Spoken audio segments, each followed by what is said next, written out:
నమస్తే, welcome to hash tag you. నేను మీ Rajesh. So recent టైమ్స్లో తెలుగు సినిమా ఇండస్ట్రీలో కన్నప్ప సినిమా దాదాపుగా భారీ బడ్జెట్ సినిమా, 100 కోట్ల పైగా భారీ అంచనాలతో రిలీజ్ అయింది. 100 కోట్ల పైగా పెట్టుబడి పెట్టారు. ఈ నేపథ్యంలో కొంత ఎవరెవరన్నా కాదన్నా అది కొంత మిక్స్డ్ టాక్ తోటి అనుకున్నంత రేంజ్లో కొంత కలెక్షన్స్ అయితే చేయలేకపోయింది. సో ఈ నేపథ్యంలో ఒక కొత్త ప్రయోగానికి మంచు విష్ణు కొంత తెరదీయబోతా ఉన్నారు. ఇప్పుడు టాలీవుడ్లో విస్తృతమైనటువంటి చర్చ జరుగుతోంది. ఈ వార్త వైరల్గా మారింది. సో ఈ నేపథ్యంలో అసలు ఆయన చేస్తున్నటువంటి ప్రయోగం ఏంటి, మరో 100 కోట్లు ఈ ప్రాజెక్ట్లో పెట్టబోతున్నట్టు కూడా తెలుస్తోంది మంచు విష్ణు. సో గతంలో ఇప్పటికే కలెక్షన్స్ రాకుండా కన్నప్ప ఒక రేంజ్లో కొంత ప్రజల్లోకి బలంగా పబ్లిసిటీ రూపంలో వెళ్ళినప్పటికీ అంత రాబట్టుకోలేనటువంటి నేపథ్యంలో ఇప్పుడు తాజాగా మరో 100 కోట్లు ఈ ప్రాజెక్ట్లో పెట్టుబడి పెట్టడం మంచు విష్ణుని సేవ్ చేస్తుందా లేకుంటే రిస్కుల్లోకి నెట్టుతుందా, ఏం జరగబోతుందో మాట్లాడదాం. మనతో పాటు ఫిలిం క్రిటిక్ దాసరి విజ్ఞాన్ మనతో పాటు జాయిన్ అవుతాం, డిస్కస్ చేద్దాం. విజ్ఞాన్ గారు నమస్తే. ఏంటి ఇప్పుడు ఆల్రెడీ 100 కోట్లు పెట్టుబడి పెట్టారు కన్నప్ప మూవీకి, ఇప్పుడు మరో 100 కోట్లు కొత్త ప్రాజెక్ట్ రూపంలో ఒక కొత్త ప్రయోగంగా టాలీవుడ్ లో తెరకెక్కించబోతున్నారు. సో ఇప్పుడు కొత్తగా చిన్న చిన్న నిడివి గల మైక్రో డ్రామాలకు కూడా తెరలేపుతున్నట్టుగా తెలుస్తోంది. ఏంటిది మరి, దీంట్లో సక్సెస్ ఎంతవరకు వచ్చే అవకాశం ఉంటుంది మంచు విష్ణుకి?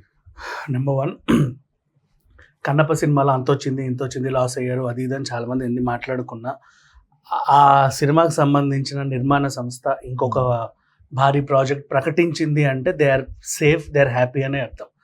నౌ ఇక నెక్స్ట్ దాని గురించి మర్చిపోదాం, అది అయిపోయింది. కాదు, మీరు సేఫా కాదా అంటే కలెక్షన్స్ తేలేకపోయింది అనేది ఇండస్ట్రీలో జరుగుతున్నటువంటి ఎవరు ఏమనుకున్నా సరే వాళ్ళు హ్యాపీగా ఉన్నారు చాలు. మనకి ప్రొడ్యూసర్ హ్యాపీ ఉండడమే కదా ఎప్పుడైనా మనకు కావాలి. ప్రొడ్యూసర్ అంటే వాళ్ళ సొంత ఫ్యామిలీయే కదా. అదే అంటున్నా, ప్రొడ్యూసర్ బాగుంటేనే ఇండస్ట్రీ బాగుంటుంది ఎప్పుడైనా సరే. నౌ దీని గురించి మాట్లాడుకుంటే for the first time in film industry, Indian cinema industry, the great step అని చెప్పుకోవాలి. దీని ద్వారా వేల మందికి అవకాశాలు వస్తాయి, వేల మందికి ఉపాధి కల్పించినట్టు ఉంటుంది. ఇదేంటంటే నిమిషం నుంచి 10 నిమిషాలు నిడివి గల మైక్రో డ్రామాస్. ఇప్పుడు ఒక ఎమోషన్ని మనం చెప్పాలనుకుంటే ఒక చిన్న పాయింట్ ఎంచుకొని 2.5 గంటల సినిమాలు చేస్తున్నారు. ఒకప్పుడు నుంచి వస్తూ ఉంది. ఇప్పుడు ఆ చిన్న ఎమోషన్ని ఆ నిడివిలో కూడా చెప్పొచ్చు. ఫర్ ఎగ్జాంపుల్ ఇప్పుడు నేను ఇంతకుముందు యాడ్ ఫిలిమ్స్ డైరెక్ట్ చేశాను కాబట్టి నాకు ఇది బాగా కరెక్ట్ అవుతుంది. నేను నీకు చెప్తా. ఇప్పుడు ఒక చిన్న ఎగ్జాంపుల్, ఈ యాడ్ నేను చేయాల ఎవరిదో,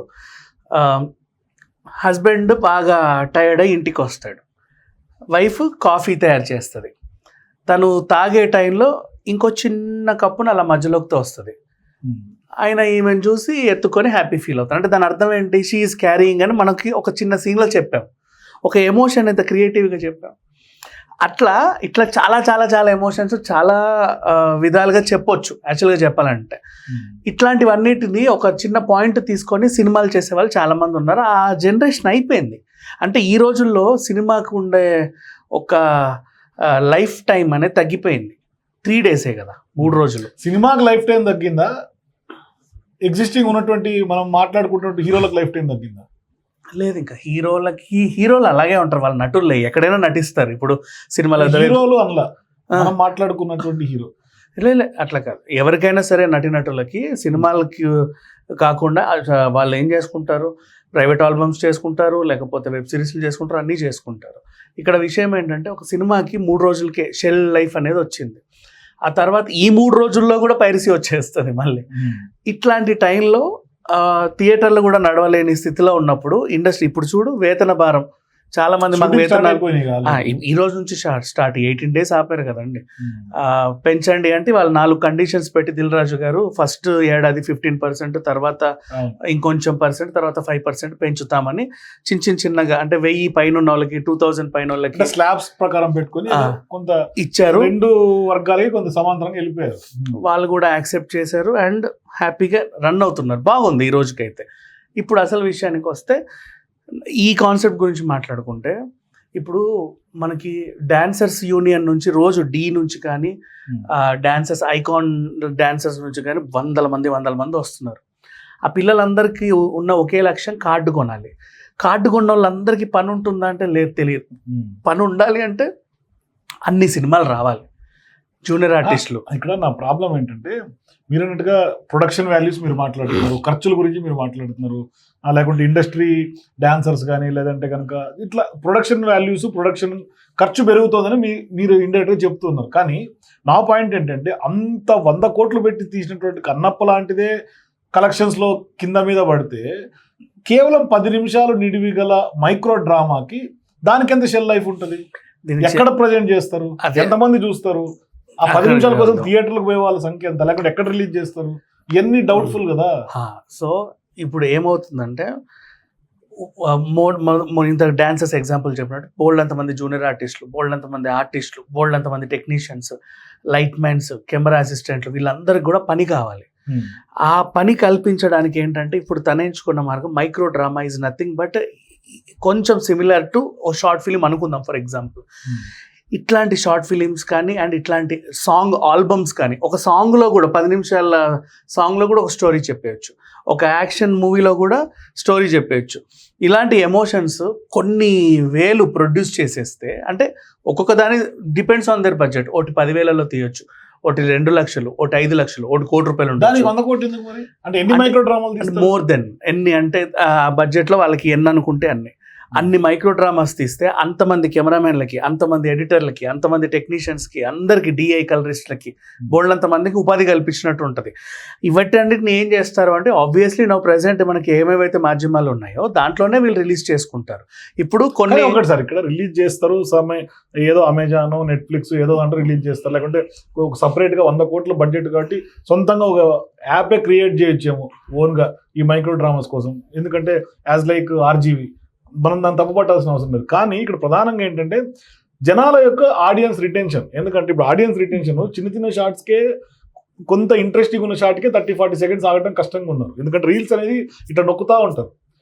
అట్లా ఇప్పుడు అదొక ఇదైతే కొంత క్రైమ్ థ్రిల్లర్స్ కానీ ఇటువంటి సినిమాలు, వెబ్ సిరీస్లు దాదాపుగా 8-9 వెబ్ సిరీస్లు జీలో కానీ వాటిలో చూస్తున్న సందర్భాలు ఉన్నాయి. చాలా ఇంట్రెస్టింగ్గా ఎంగేజ్ అయ్యి మరీ చూస్తున్నటువంటి సందర్భాలు ఉన్నాయి.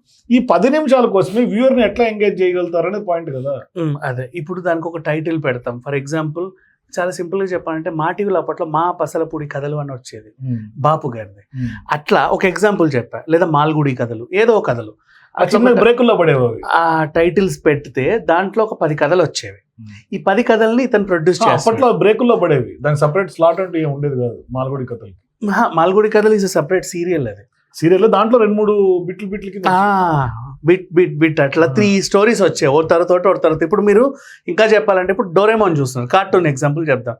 డోరేమోన్ ఎపిసోడ్ 1 hour ఉంటుంది, దాంట్లో 4 బిట్స్ వస్తాయి. సేమ్ అలాగే ఇట్లా ఈయన మైక్రో డ్రామాలు తీస్తున్నారు.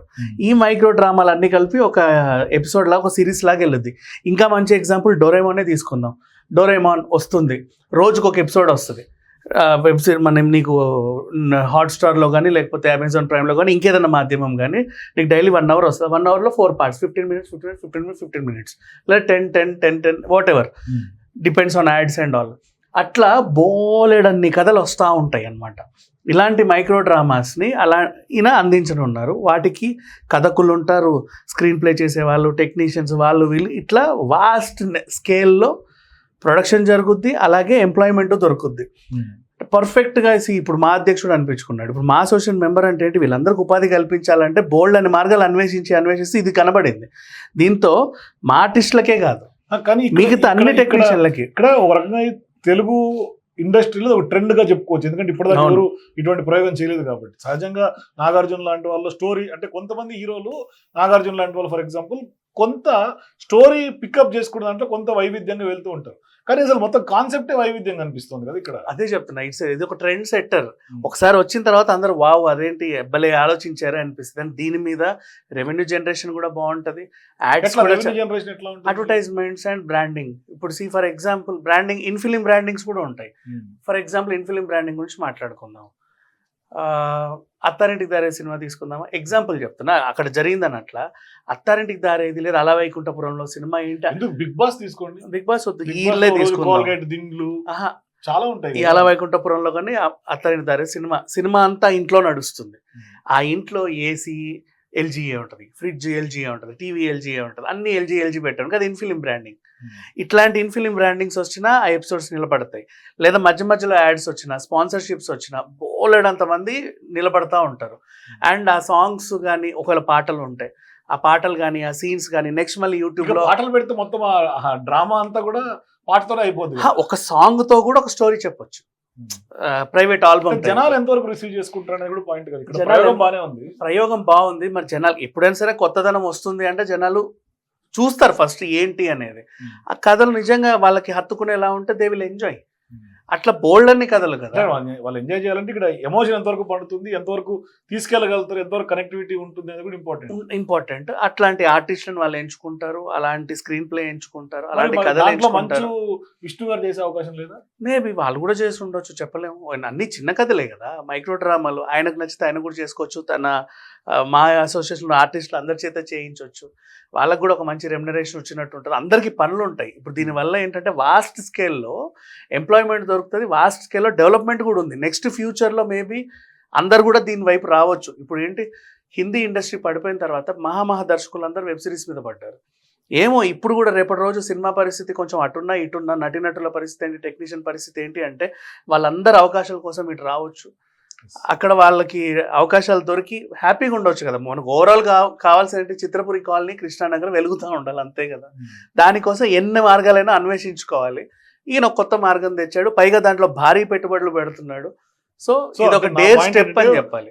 డేర్ స్టెప్, బోల్డ్ స్టెప్ సక్సెస్ అవ్వాలని కోరుకుందాం. కానీ ఆ కృష్ణానగర్ మీరున్నట్టుగా ఫిలిం నగర్ వెలగాలంటే మరి ఇక్కడ ఈ కొవ్వొత్తు ఆరిపోవద్దు కదా 100 కోట్లు పెట్టి.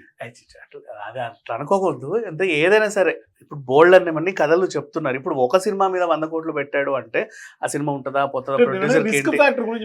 రిస్క్ ఏం లేదండి దీంట్లో. రిస్క్ చాలా సింపుల్ గా ఉంటది. షార్ట్ ఫిల్మ్స్ అందరికీ ఇష్టమే. సింపుల్ గా 10 నిమిషాల కథను ఆహ్లాదంగా బాగుంటది. జబర్దస్త్ కిట్లు చూస్తున్నారు కదా, అదే పనిగా బాగుంది అని. అట్లా ఈ కథ నచ్చితే అదే పనిగా చూస్తూ ఉంటారు. అట్లా యూట్యూబ్ నుంచి కూడా రెవెన్యూ వస్తుంది, వేరే ఈ ఓటీటీ ప్లాట్ఫామ్స్ నుంచి రెవెన్యూస్ వస్తూ ఉంటాయి. అట్లా రెవెన్యూ సోర్స్ కూడా ఉంటుంది, యాడ్స్ పెరుగుతాయి, వీళ్ళకి ప్రమోషన్స్ వైజ్గా కూడా ఒక మంచి ప్లాట్ఫామ్ ఉంటుంది. ఇట్ విల్ బి గుడ్ అని అనుకుంటున్నాను. థ్యాంక్ యూ విజ్ఞాన్ గారు. చూద్దాం, మనం కూడా సక్సెస్ అవ్వాలని కోరుకుందాం. సో ఒక కొత్త ప్రయోగం, వినూత్నంగా, బోల్డ్గా, డేర్గా, ఒక వినూత్న కాన్సెప్ట్ తోటి తెర మీదకి వస్తున్నటువంటి నేపథ్యంలో మనం కూడా ఖచ్చితంగా ఈ మైక్రో డ్రామాలు సక్సెస్ అవ్వాలని కోరుకుందాం. ఎందుకంటే భారీ పెట్టుబడితో వస్తున్నటువంటి వ్యవహారం కాబట్టి ఖచ్చితంగా హిట్ అవ్వాలి. మరోవైపు చాలా మందికి ఒక సదుద్దేశంతో చాలా మందికి అవకాశాలు కూడా క్రియేట్ చేస్తున్నటువంటి నేపథ్యంలో టాలీవుడ్లో ఖచ్చితంగా కూడా మంచి హిట్ కొట్టాలని కోరుకుందాం. సో మీరు కూడా మైక్రో డ్రామాల కాన్సెప్ట్, ఆ ప్రొడక్షన్ వస్తున్నటువంటి నేపథ్యంలో మంచు విష్ణుకి ఏ విధంగా ఉండిపోతుంది, మరి అంత భారీ బడ్జెట్లో సక్సెస్ ఎంత మాత్రం ఉండే అవకాశం ఉంది, సక్సెస్ రేట్ ఎంత, మీ అభిప్రాయాలు కింద కామెంట్స్ తెలియజేయండి. For more videos please watch #.